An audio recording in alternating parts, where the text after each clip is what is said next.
Today's guest is the kind of woman who doesn't just talk about confidence and clarity. She lives it, breathes it, and helps others activate it at the deepest level. I'm sitting down with the incredible Bernie Oosthuizen, a motivational speaker, high performance advisor, and a founder of the CEO Workshop. She's a bold voice in women's leadership, known for helping women unlock unshakable confidence. But beyond the titles, she's a real one. She's built businesses from the ground up, worked on yachts all around the world, and stood beside women at their breaking point, guiding them back to power, back to vision, and back to themselves. Whether she's coaching clients, hosting workshops, or simply speaking life into someone who forgot how to dream, Bernie is here to remind us that your next level isn't waiting for permission, it's waiting for you. So if you've ever felt stuck, scattered, or like clarity just isn't coming, this is your sign to stop waiting and start building. Let's dive right in. Welcome to Her Mindset Mentor, the podcast where we talk growth, grit, and getting real. I'm your host, Alethea Ross. I'm an ADHD and NLP life coach, psychology nerd, neuroscience geek, fierce believer in potential, and your new podcast bestie. If you're here, I already know you're not the type to settle. You're building something, you've got ambition, a fire in your belly, and probably 73 tabs open right now. This space is for you. And just a quick word about our sponsor, FVM Media House, your one-stop shop for photography, videography, and corporate events. If you're listening to this and feeling the nudge, don't wait for the clarity. Create it. And let this be your permission slip to begin. The title of this episode is Your Clarity Isn't Coming. You have to create it. And the focus of this episode is decision paralysis, identity shifts, and inner trust building. I'm sitting down with Bernie Oosthuizen, a motivational speaker, high performance advisor, and the founder of the CEO Workshop. Bernie is here to remind us that your next level isn't waiting for permission. It's waiting for you. So, if you've ever felt stuck, scattered, or like clarity isn't coming, this is your time to stop waiting and start building. Let's dive right in. All right, Bernie, can you tell us very briefly how you stepped into the role of becoming a motivational coach and a high performance advisor? Firstly, thank you so much for that wonderful and amazing introduction. And how I started in the motivational speaking world is one that I actually forgot. When I was young, I always used to be chosen first when someone needed to speak or there was a family event. And I'd forgotten, because remember, we forget, our mind holds so many secrets. I'd forgotten that I'd hosted and I've spoken at a lot more events than I ever gave myself credit. And once I started doing the work, once I went for the coaching certificates, I did more mindset. That is when I completely embodied the motivational speaker side. Always motivating, always helping people. Where the high performance advisor came about is because I tried to niche down a few times. But because of my expertise level, hospitality, life, business, starting bottom up, losing everything, rebuilding again, I couldn't quite niche it down in terms of what people were coming to me for. Okay. So naming it or dubbing it high performance advisor means that I'm able to help a multitude of problems and I'm very good at solving. Lovely. You spoke about losing everything. You've worked on yachts. You've worked in the hospitality industry. How did you move past waiting for clarity and start creating it. I always love definitions. I'm going to start with one. The Oxford Dictionary, clarity being a noun, dubs it as the quality of being coherent, the quality of being easy to see or hear, sharpness of image or sound. It is not much, in terms of people. To think about this more visual. If we go into mental clarity, it refers to the state of being clear in thought or expression. And then if we take that into writing or speech, clarity means being easy to understand, free from ambiguity. For me, it basically meant knowing what it is that I wanted my end result to be. Yes. We all have heard this saying, the messy middle. I know what it's like to be in the messy middle. I know what it's like to go, okay, how am I going to do this? How am I going to pay rent? And what is my next move? For me, what helped literally was deciding that I've overcome so much. So there was no other way but to find a clear path, therefore clarity in my end goal. And this is where the coaching side still spoke to me. We all remember COVID. It's not that far gone.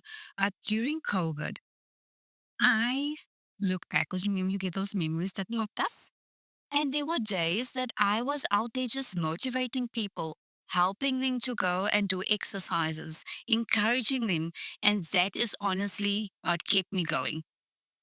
The question, however, was very hard to explain because for me, I've always had a very strong mindset and determination. Hence why I do what I do now to help other people find that within themselves. So, according to studies and science, people are most people have about 35,000 or make 35,000 decisions in a day, right? Thinking about decision fatigue, okay, and the fact that we are making thousands of decisions every 24 hours. What do you think is the core belief or trigger that keeps ambitious women stuck? There's one hidden belief, and I too struggled with this, and that is if I slow down, I'll fall behind. That is the biggest one. I myself suffered from it. I was a workaholic. Nobody could do it right. Unless I did it, it wasn't being done right. And maybe even like perfectionism, right? Yes, not even maybe. They definitely was. And just not being able to hand over the responsibility. Remember when we are groomed as women, depending on where you grow up, Bring it. yes, and how it is, we're raised to be that strong. Don't ask for help. I can do everything. Very independent. First one up, last one to bed. And ambitious women are constantly praised for how much they can juggle. And then that pressure becomes part of their identity.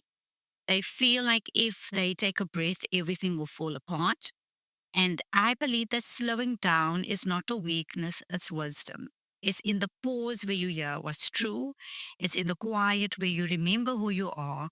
And you don't need to be more worthy. You're allowed to protect your peace and be powerful. Excuse me. I love that. I love that. Protecting your peace is powerful. It is. And I think that is something that we really need to kind of be cognizant of. I think all the time. There's no shame in asking for help, and there's no shame in taking a break, and there's no shame in slowing down. Definitely. And also, if you are controlling, I know I come from there. I come from there. It's also fine if someone does it a different way. Yes. That for me was the one thing that changed when I let somebody else do something, but their way and not my ways. Yes. I love that. Letting go just a little bit, right? Your breakthrough moment. Was there a specific moment that you can remember through the transformation and through your journey that you recognized was the one shift for you that was, you know what? This is no longer the version of me that I want to be. What was that one moment? For me, the breakthrough moment was numerous things. Well, so much happened. So we lost the restaurants. I don't speak about it a lot because I don't believe in speaking about this so that it has a strong hold over my story. I don't want that to be my story. And within rewriting my story, because I believe in journaling, I've always done it. I vision right now. So I'll always write from the end stuff that I've wanted. And I was sitting one day and I love praying. I had a moment with myself and I realized that I'm allowed to want something different. And I'm allowed to change my mind whenever I feel like it. And in that moment, I made a choice. I was doing all of the right things. I was showing up, but inside I felt disconnected, misaligned. And that for me was my turning point. We all get somewhere and you look fine on the outside and everything looks okay. But inside, you know that something is so missing. And for me, that missing part was I was not bringing forth my personality. I wasn't bringing forth the Bernie that I am now. All I was just work, work, and more work. I used to dream about work. I'm not even joking. Was I used to wake up in the middle of the night and go, oh goodness, did you remember to place this order? Or this is what you have to do. And I needed to change it. Yeah. Or you're sending 11 or 12 p.m. at night. You're sending an email to yourself for the morning with the to-dos that you didn't get to through the day and what to start with for the next day. And that's like, it was a constant, that was my everyday. And then you still have wife life, mom life, yeah, friendship life, daughter life. All of those. All that I self dead lost. Dead lost. I hope you're not doing that anymore. Nope. And you just mentioned journaling as one of the tools. I'm sure it's one of the many tools that you use. Can you tell us a little bit about the tools and practices that you use on a regular basis with either yourself or your clients to help reclaim inner guidance? For me, there is no one size fits all. That firstly is where everyone has it wrong. Just get it out there. Yes, yes, there is no one size fits all. You can read something, you can repurpose it for your schedule and for what works for you, but there is no cookie cutter method for things, you know. I do believe in rhythm, and for me and my clients, it always starts with three pillars. Okay. Faith, coming back to God, grounding in something bigger. You know, these days it is God, it is the divine, it is the world. There's so many different ways that people refer to Him. Then the other second one, very important, is frequency.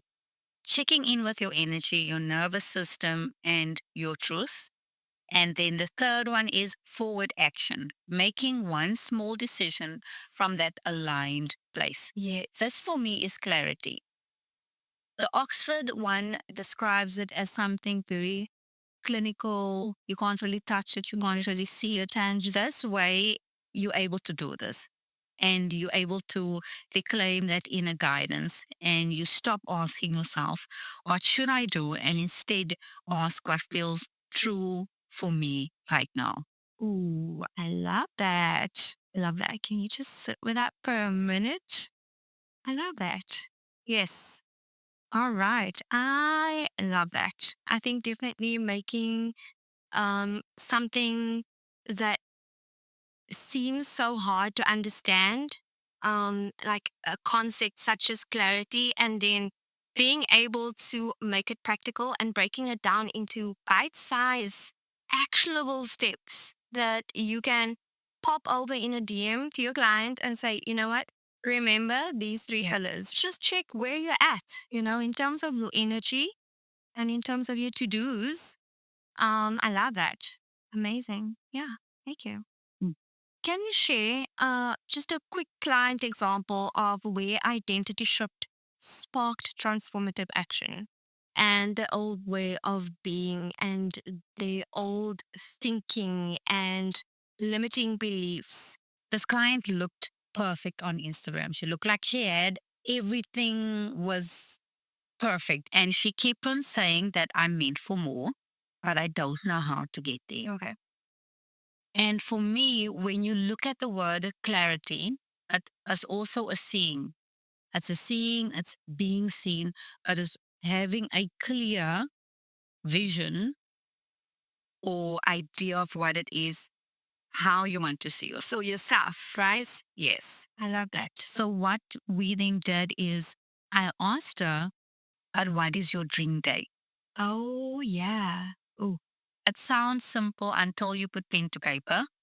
And then we sat, we got really deep into it. And she then realized that she wasn't even in a career that she enjoyed anymore. And I'm going to touch on why. Why this happens is because we are continuously changing. We're continuously changing our mind and our subconscious with us realizing. So your to-do list from 5 years ago, that bucket list, no longer serves you because you have changed. And once we figured that out, we could then move forward. Exact same model I used with myself. We are not redesigning the wheel. keep it simple. I just sat and I said, are you happy? With that moment, I was like, am I happy with where I am? Yeah. We could have decided to reopen the restaurants, rebuild. Instead, I sat with my husband and I said, told him, I'm going to travel the world, I get paid for it. And that is what I did. That all comes with making the decision. But where people really struggle is knowing what that decision is. And in order to achieve that, we look at what they are not happy with in their current lives. Only then can they move forward. For myself, it's just a continuous decision of change and embodying the next version of who I want to be. But I know what my end result is, and I know how to break down that action steps to get there. So my breakthrough for me was simply sitting and rewriting my dream day over and over until it started aligning with what was on paper. Amazing. Until you kind of bridge the gap between your vision and reality, right? Ooh. What if I make the wrong decision? What then? That fear is very real. And I too hear it all the time. I've used this as an excuse for the longest time. And what if I choose wrong? What if I waste time? And this is how I How do you restrain. coach people through that fear? You're not choosing forever, you're choosing your next step. I love that. Remember, I said the minute I realize that I'm allowed to change my mind whenever, that is where things changed. So you can pivot, you can adjust, and you can start over. I always remind my clients God is not limited by our choices, He can reroute anything. So again, it comes back to that aligned decision making and just being honest with yourself. We fear because we have not either done something. So for me, for a long time, I was afraid of speaking. And the minute I sat down and I said, why are you afraid? Fear is what you created to be. And the minute I got behind, because for me, I have this one saying, your breakthrough is just one decision away. Yes. Yes. Again, deciding, having that clarity, being aligned and honest with yourself. Oftentimes, we get stuck and we put ourselves in a situation or position and we don't allow ourselves to change our mind. Therefore, we don't change the direction of our life. For someone sitting in the car or someone listening to this right now who is struggling with a little bit of decision fatigue and really just not sure how to take that next step and maybe struggling with something we spoke about earlier, which is perfection, how do you help clients embrace the done is better than perfect without spiraling into self-sabotage? I teach them that perfectionism is a form of self protection.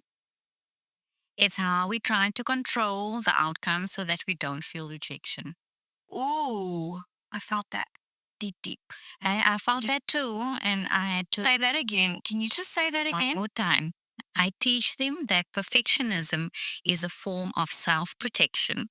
It's how we try to control the outcome so we don't feel rejection. That's not where confidence is built. Confidence is built in completion. Every time you finish something, even if it's messy, your brain says, "See, I did it. This must be a goodie for you." And then we celebrate the done. We celebrate the courage to post that video, send the message, make the call, because action builds evidence and the evidence builds belief. Confidence isn't a feeling, it's a result of aligned action. Again, you're overthinking it. You're sitting there and someone's having the exact same thoughts that you are. And the only way anything can be perfect is if it's a cake. That's the only way. And even then, it can't be completely perfect. Not always, yeah. So I tell that person that they need to find out deep within them, why is rejection such a big fear? Because that is where it stems from. We want to control everything. You're like scared of what others are gonna say, scared that you won't fit in, or you don't look like others doing what you think you're doing. Or like, for example, we're on podcast now, right? I had so many fears coming into this. I think you know that. The self sabotage, Yes. old self coming. Yeah. And I think also fear, the fear of failure. But another concept that I've really heard a little bit about is the fear of success. Mm-hmm. So here's a name for it. It's called the millionaire syndrome. Oh, wow. Tell me about it. And that is when someone has the fear of achieving everything that they've ever wanted in life. What happens after that? Yes. The what next? Yes. I love that.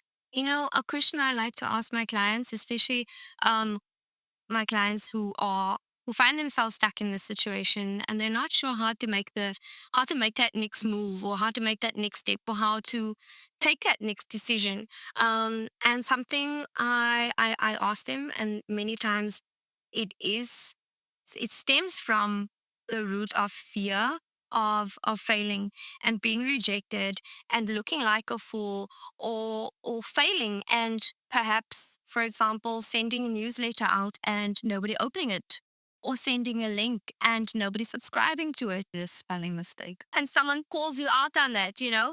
And the thing is that, and there are always going to be people that do that, but a concept that I've really started digging deeper into is failing forward and failing fast. So that's something that I've adopted for myself recently, and for me there's no such thing as failure. Everything is a lesson. You can learn something from everything, whether it's a conversation, whether it's a course, whether it's a dinner date with a friend. There's always a lesson that can come out of it. So for me now, the failure is not a thing. We just fail forward and we fail fast. Yeah, you keep moving. Yeah, keep the momentum going. All right, Bunny, I have a question for you. This is called the wild card question. All right.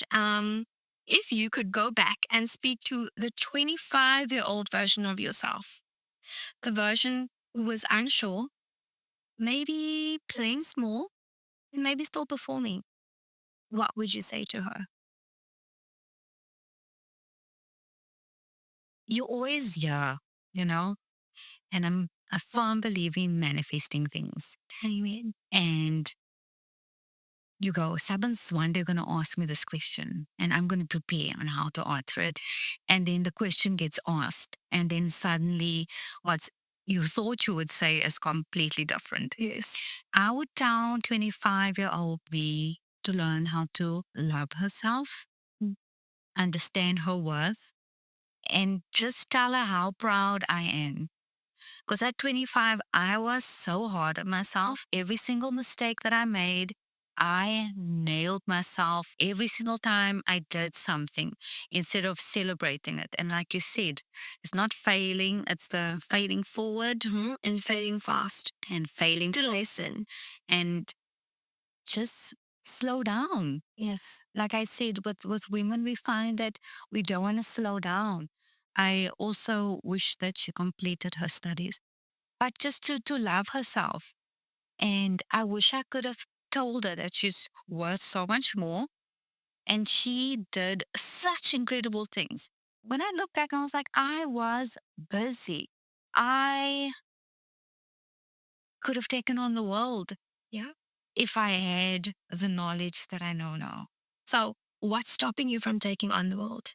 Nothing right now. This version that I'm in is taking on the world. Bernie, from the end, in terms of where I know I'm going to be in 5 years, she's taking on the world. Fantasy, that was 25, did not have the self belief, however.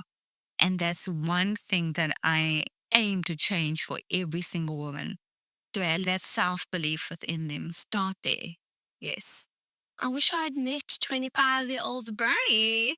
She was feisty. She was a real go getter. Spicy. Oh gosh, I love that. What is the legacy that you would love to leave behind? That you asked this question. Love it. My legacy is for the woman who knows that there's more, but is afraid to claim it. I wanted to feel seen. I wanted to feel supported, safe, and expand. I want to be remembered as someone who gave women permission to rise up, not by doing more, but becoming more of themselves. So if you're listening and you feel stuck or unclear, here's the first step. Take one action today that honors your truth, not your fear. Say no, start small, begin again. You already know who you are. It's safe to remember her now. That is what I would want my legacy to be. All right, Bernie. And just to wrap up, I know that you're coaching women, high achievers, high performers, and I noticed that you've got a clarity guide that you're giving away for free, right? And so if I just go to your page, I find you on social media today, I would be able to download this guide for free, right? Can you tell me a little bit about that guide? What is it? Who's it for? And what can I expect inside this guide? It is for anybody that feels like they've lost direction. They don't know where to start. When people come to me, they go, Bernie, how on earth do you start? And I go, I sound like a postcard or a post-it note. You just have to start. That's the one thing everyone tells you. But how on earth do I start? I show you the how to start. I use very well thought through journal prompts. Again, journaling will help you so much. You have no idea. I make it super easy.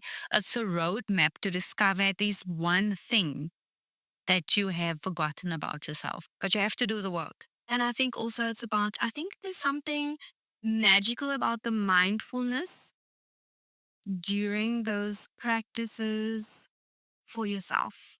For anybody watching or listening, if they were completely mesmerized by everything that you had to say today, can you just tell us briefly how would we get in touch with you? How do we contact you? Where can we find you? Well, you can find me Instagram. I really love hanging out on Instagram at your_motivational coach. I'm also on TikTok, same handle except your motivational coach B. I've got some videos on YouTube, and at the moment, I got the Clarity PDF, and I'm doing some discovery calls. These are very high, intense discovery calls for 30 minutes. The value, I tell you, is priceless because I can uncover a lot in 30 minutes, and that is yours free too. All you have to do is hit the link on my Calendly on my Instagram. 30 minutes discovery, that's a freebie. So now I can get 30 minutes with you. Yes. For free. For free. We're not joking, guys, when we do this as coaches. I really want you to succeed. I love that. Yes, 100%. We are here to help you win it. Yeah? Lovely. you're looking to get in contact with Bunny Oosthuizen, please find her social media links, email address, and the link to the freebie guide in the show notes. If you're listening to this and feeling the nudge, don't wait for clarity. Create it. And let this be your permission slip to begin. You're not behind, you're not broken, you're just getting started.